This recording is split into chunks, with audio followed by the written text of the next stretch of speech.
We do get the last word. I get the last word. The people do. Because it's our burden. And that's why we get the last word. And it's a burden I embrace.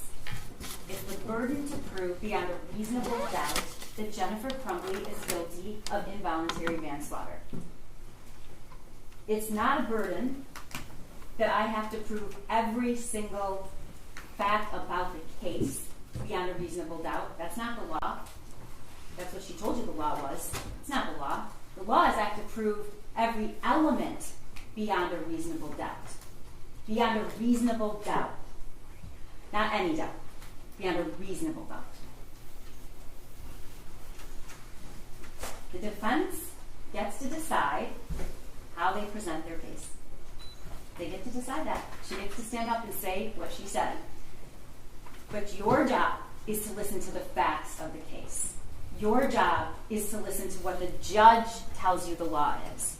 Your job is to tell you to look at the evidence, the people sitting here. Not what somebody else wants to have said that they said, but what they actually said.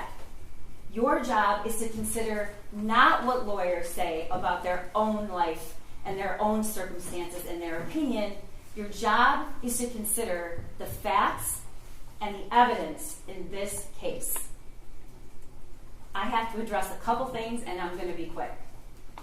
There was absolutely no evidence at all presented to you that anybody at that meeting told Jennifer Crumbley it was no big deal. There was no evidence of that.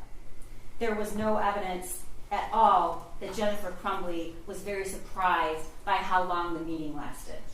Jennifer Crumbley didn't say that. That's not into evidence. I don't have to prove, the people do not have to prove that Jennifer Crumbley knew that there was going to be a homicide or a school shooting. As Lieutenant Willis pointed out correctly, if she knew exactly what was going to happen, she'd be charged with murder, ladies and gentlemen. She is not. She is charged with involuntary manslaughter. And the elements, you'll get them. I read them to you.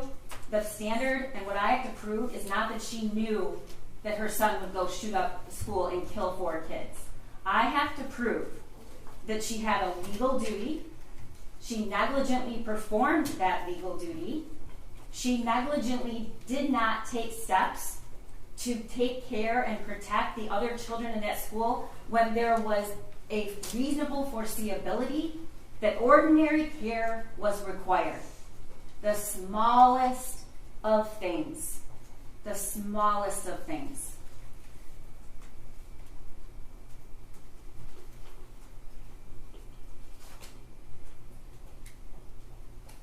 I apologize to the law enforcement in this room and any listening that I have to stand here and to defend their integrity. But I do. Because if you believe that Special Agent Brandon and Lieutenant Willis and the other law enforcement that took the stand here, including What objection? I'm objecting because I'm allowed to argue based on what's in evidence, and Miss McDonald is trying to make me sound like I've done something wrong. And I didn't. My argument was proper.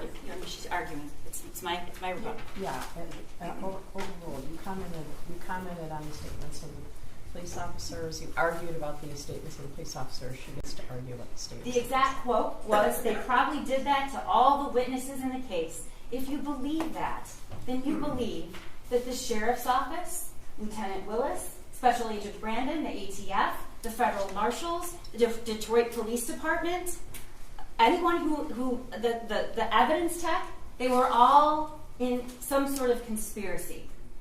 That's what you have to believe, and I know that that's not what you're going to find. Look at the evidence, apply the law, and decide what the truth is. That's all I've ever asked you to do. That's all the judge is going to ask you to do. Nothing here was designed. Nothing here was made up. And I don't have to convince you of that, because I know that you're going to use your hearts and your minds and your sense of reason, and you're going to look at the evidence.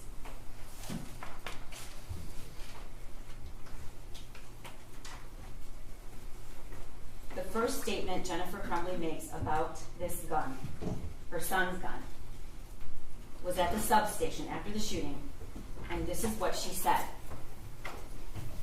It was hidden. It was hidden. That's what she said. It was hidden, ammunition separately. It was hidden in a dresser. It was hidden. That's all she said about it. The school's actions or inactions do not excuse the culpable behavior by defendant. Ladies and gentlemen, he literally drew a picture of what he was going to do. He drew a picture. It says, "Help me." It has the drawing of the gun that she bought him, posted, and bragged about. Blood everywhere. The thoughts won't stop. The world is dead. He drew her a picture. Pretty egregious and unique circumstances. And in fact, it is absolutely not true that we have to worry that we'll all be sitting here. We agree on one thing. Her testimony is evidence. Jennifer Crumbley's testimony is evidence, and you should consider it. And when you consider it, I'm confident that you will agree it is not consistent at all. It wasn't even consistent from her direct examination to her cross-examination. She acknowledged, sitting here, when Mr. Keys asked her about, "Where's this phone? You said you took the phone." You heard what she said. We took his gun away. We took his gun away.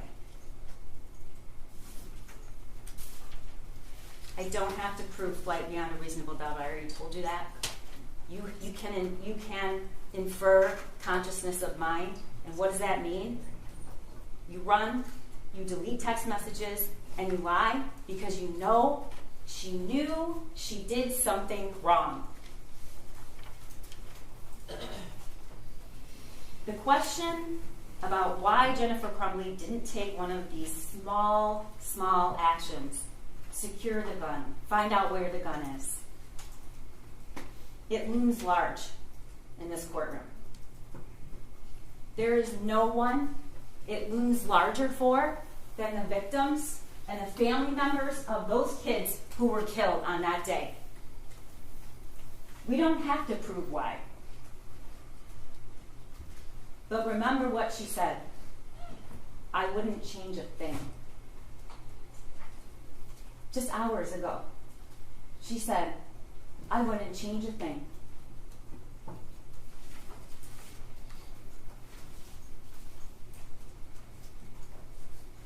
This prosecution is about nothing else except the facts of this case and what Jennifer Crumbley did and what she didn't do. If only I could look at the faces of these parents who are dealing with unspeakable darkness and grief. If only I could make that better. I could appease them, as defense counsel suggests, by charging Jennifer Crumbley.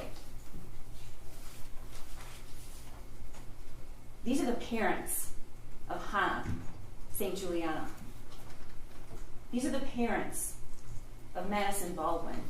These are the parents of Tate Meir. These are the parents of Justin Schilling. And not just their parents. They are mothers and they are fathers and they are sisters and their brothers. And do not think for 1 second that this prosecution takes any of that pain away, because it doesn't. This isn't an effort to appease anybody. Your verdict means one thing. It means Jennifer Crumbley is guilty of 4 counts of involuntary manslaughter beyond a reasonable doubt. And I am not going to stand here and tell you that that's going to take away this pain that these families feel, because it will not. I won't stand here and say that the pain will be gone for Molly Darnell or Christy Gibson Marshall or Special Agent Brandon, who ran out of that office so quickly that his chair was spinning, or Ed Rogrowski, who viewed the surveillance video to identify the path of the shooter and it was burned in his brain forever, or for Lieutenant Tim Willis, who answered the call to lead and maybe the biggest ask of his entire career, but one he did not back away from, don't render this verdict for the hundreds of kids in that school. It will not appease them. Nothing will. But you are now called upon. You are called upon. You are called upon to do your part as jurors, to keep the oath that you took to be fair, to be honest, to be impartial. You are the ultimate fact finder of what happened that day. You are the ultimate fact finder of the truth. We have met our burden. We have proven beyond a reasonable doubt that Jennifer Crumbley is guilty of 4 counts of involuntary manslaughter for failing to exercise ordinary care when the smallest, tragically simple thing could have prevented it. It could have saved Hannah.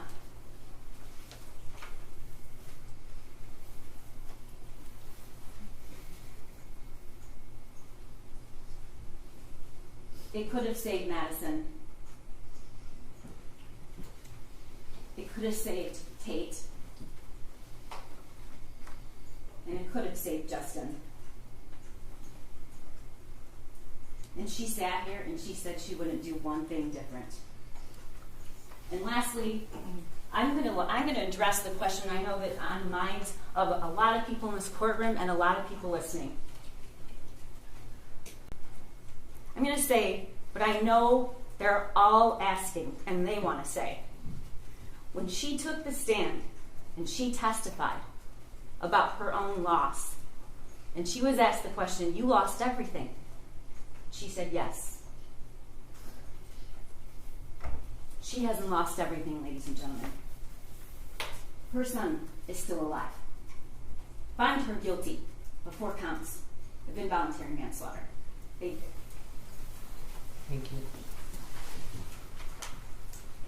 I have to have you come back Monday. But you know that, right? You knew that before I said it. You guys have been so terrific. You've been on time. I have not heard, I still have 5 alternates, right? Because no one, as far as I know, has violated any rule, has read a newspaper, has posted anything on Facebook, has talked to anyone who talked to someone else who repeated it to the court. We appreciate that. You know how hard it is. I'm going to ask you to come back Monday. But I want to instruct you that during the trial, do not read, listen to, or watch any news reports about the case. Under the law, the evidence you consider to decide the case must meet certain standards. For example, witnesses must swear to tell the truth. The lawyers must be able to cross-examine them. Because news reports do not have to meet these standards, they could give you incorrect or misleading information that might unfairly favor one side. So to be fair to both sides, you must follow this instruction. Do not go on social media. Do not post on Facebook. Do not read Facebook. Do not do research. Do not discuss the case with anyone. I'm going to ask you to come back on Monday. You'll all come into the courtroom. Can you come back at 9 o'clock on Monday? I'm going to give you instructions. After I give you the instructions, 5 of you will be drawn by lot, but you will still be sequestered in a separate jury room, so you will still be required to be here. All right, do you have any questions about the schedule? Did you all order lunch on Monday? All right, no questions about the schedule. We have come this far. Please follow my instructions. It's very important to both sides. We appreciate you. Have a good weekend and stay healthy.